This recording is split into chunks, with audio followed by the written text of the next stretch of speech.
25 before the hour. I think it's time. Let me see. Listen. There it is. A Moment with Bob, brought to you by your friends at Offshore Drilling. Hey, Mike. I've heard of denial, but I don't think it exists. I did a little light reading over the weekend, last weekend. I started with an essay about defeating learned helplessness, then read the latest from Chris Hedges, titled Rise Up or Die, and finished with the story with this snappy headline. Human race will be extinct within 100 years, claims leading scientist. Now, this last story sounds like one of the screaming headlines from one of the tabloids clogging a supermarket's checkout counter. But no, this wasn't a variant of Bat Child found in cave or Donnie and Marie are aliens. This was a 3-year-old article from The Australian, the biggest-selling national newspaper in Australia. The leading scientist interviewed was Professor Frank Fenner, whose wiki entry reads, among other things, quote, an Australian scientist with a distinguished career in the field of virology. His 2 greatest achievements are cited as overseeing the eradication of smallpox and the control of Australia's rabbit plague. End quote, Wikipedia. The article starts out on this happy note. Quote, Frank Fenner doesn't engage in the skirmishes of the climate wars. To him, the evidence of global warming is in. Our fate is sealed. The eminent scientist says, quote, we're going to become extinct. Whatever we do now is too late. Since humans entered an unofficial scientific period known as the Anthropocene, however you want to pronounce it, the time since industrialization, we've had an effect on the planet that rivals any ice age or comet impact. Homo sapiens will become extinct perhaps within 100 years, he says. A lot of other animals will too. It's an irreversible situation. I think it's too late. I try not to express that because people are trying to do something, but they keep putting it off. Fenner's colleague and longtime friend Stephen Boyden, a retired professor at the ANU, said there is deep pessimism among some ecologists, but others are more optimistic. Frank may be right, says Boyden, but some of us still harbor the hope that there will come about an awareness of the situation, and as a result, the revolutionary changes necessary to achieve ecological sustainability. That's where Frank and I differ. We're both aware of the seriousness of the situation, but I don't accept that it's necessarily too late. While there's a glimmer of hope, it's worth working to solve the problem. We have the scientific knowledge to do it, but we don't have the political will. Unquote. Well, I don't know about you, Bob writes, but the phrase, there's a glimmer of hope, doesn't quite fill me with optimism when it's followed by, we don't have the political will.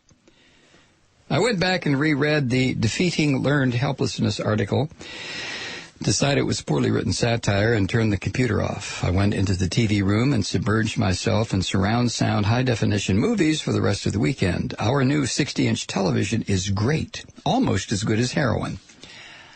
Almost. There is just something so goddamn fundamentally awful about reading how my grandchildren could witness the extinction of humanity that transcends the wonders of a well-equipped home entertainment system. I think it's finally happened. Freddie, life of the party Nietzsche, said, when you gaze long into an abyss, the abyss also gazes into you. Scary, right?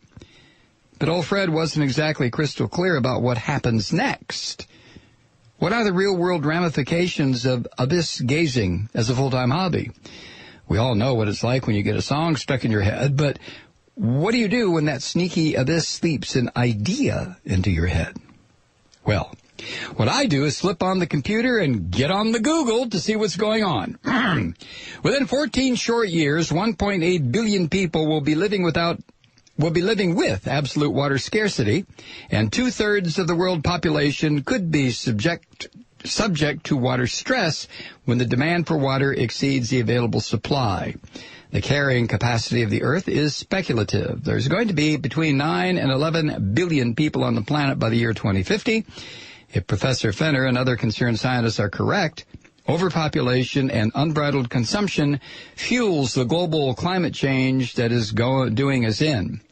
So what are the people in charge saying about exponential population growth and global climate change? What's the plan, Stan?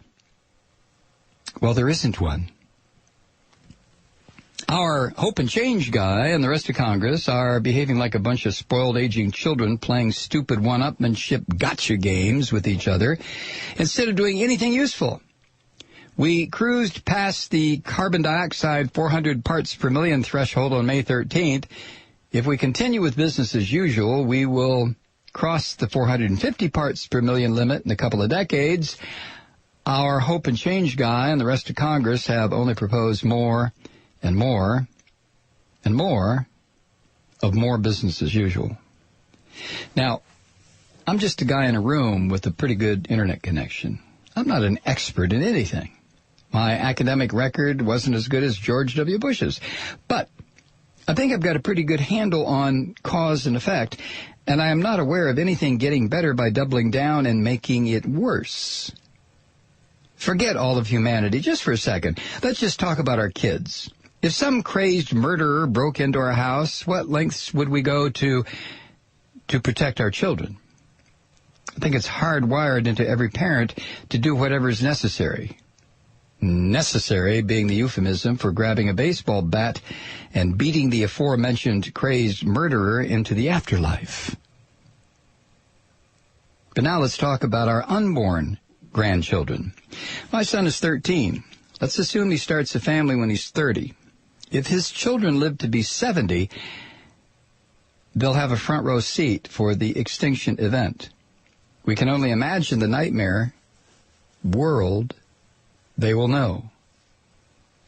What's keeping us from swinging the baseball bat for them? I think there's a semantical switch in our heads that flips on so we perceive unthinkable events as impossible events. It helps to keep the abyss at bay so we can get from Monday to Tuesday without blowing apart at the seams. But it doesn't do diddly for our grandkids.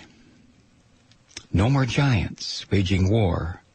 Can't we just pursue our lives with our children and our wives till that happy day arrives? How do you ignore all the witches, all the curses, all the wolves, all the lies, the false hope, the goodbyes, the reverses, and the wonder of what even worse is still in store? All the children, all the giants, no more. Now that the lament is out of the way, let's try to figure out how to do something that's really hard. Let's try to do something impossible. Everything's riding on it. You can pick up the handbook. It's titled Deep Green Resistance at deepgreenresistance.org. Regards, Bob.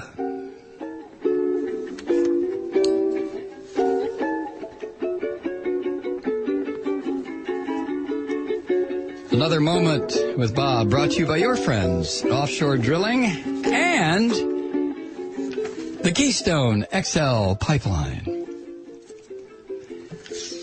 You know, I am just hideously embarrassed because a couple of years ago, I think it was a couple of years ago, no, maybe not that long, Bob said, read Deep Green Resistance. And I said, well, yeah, okay, you know, I've got this and that. And he sent me an email 3 or 4 months later. Read Deep Green Resistance. Okay, I will, Bob. I really will. I'm, Kathy's got brownies and I've got to run and do the grocery shopping and get ready for tonight's show. A couple months later, the same thing. Read Deep Green Resistance. And I haven't yet. But now he put a link in here. deepgreenresistance.org. I will read the goddamn thing. I will start this weekend. deepgreenresistance.org. Now, don't make me tell you over and over and over again to read this, as Bob has had to do with me. DeepGreenResistance.org. DeepGreenResistance.org. DeepGreenResistance.org. DeepGreenResistance.org. DeepGreenResistance.org.